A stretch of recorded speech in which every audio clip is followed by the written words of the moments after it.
Avant de commencer la vidéo, n'hésitez pas à vous abonner et à liker. Surtout, bon visionnage. Non mais sérieux, le temps il est pourri. C'est-à-dire que moi de toute façon, ce matin je me suis réveillée à 6h.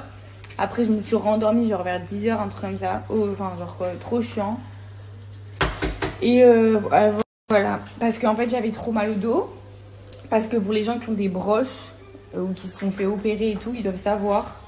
Quand il pleut ça fait un mal de chien, genre comme si t'étais rouillé. Genre moi j'ai l'impression d'être rouillée, j'ai l'impression que mon dos il est rouillé, ça me fait hyper mal.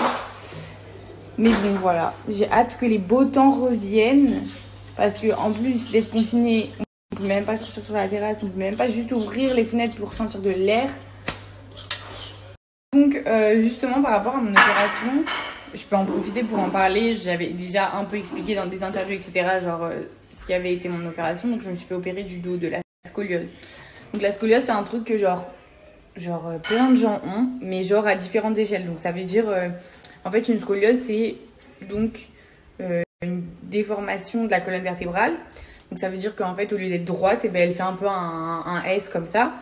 Et il y a soit genre sur le côté comme ça, ou soit genre en avant. Donc ça c'est les gens qui sont cambrés et tout. Et moi je l'avais sur le côté. Et en fait beaucoup de gens en ont généralement, mais genre c'est des tout petits degrés. Ça veut dire que ça fait 5 degrés, 4 degrés, 3 degrés, c'est vraiment tout petit. Mais ça reste à surveiller pour les enfants, etc. Et moi, en fait, au final, quand je me suis fait opérer, j'avais une scoliose qui était à 45 et 50 degrés. Donc ça veut dire que vous faites un angle de 45 degrés et 50 degrés. Donc ça, c'était ma colonne vertébrale qui était comme ça. Donc du coup, on s'en est rendu compte quand j'étais petite, que j'avais une scoliose corsée, etc. Donc j'ai porté un corset, mais j'ai pas été assez assidue. Ça veut dire que quand j'étais petite, je le portais vraiment bien.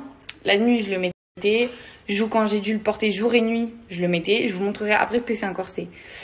C'est très dur hein, de porter ça tout le temps. Ça fait hyper mal au dos, mais c'est important pour ceux qui l'ont. Donc je devais mettre ça jour et nuit, je devais mettre ça la nuit, etc. Bon bref. Et moi, vers 14-15 ans, j'ai commencé à arrêter de le mettre. Ça m'avait gavé. Donc j'ai commencé, je pense, à 8 ans, un truc comme ça. 14-15 ans, j'ai arrêté, ça m'a gavé. Et en fait, tout le travail que j'avais fait depuis le début, au final, ça a flanché. Ma colonne, elle s'était remise un peu droite, mais comme j'ai complètement arrêté de mettre mon corset et qu'en plus de ça, j'avais la croissance, c'est parti en cacahuète complet. Mon dos, il est reparti. Donc je disais, mon dos, il est complètement reparti. Bon, après, j'avais une scoliose évolutive. Je sais pas si tout le monde a des scolioses évolutives, mais en tout cas, moi, elle était évolutive. Donc ça veut dire que tout le temps, elle changeait et tout le temps, elle se tournait de plus en plus.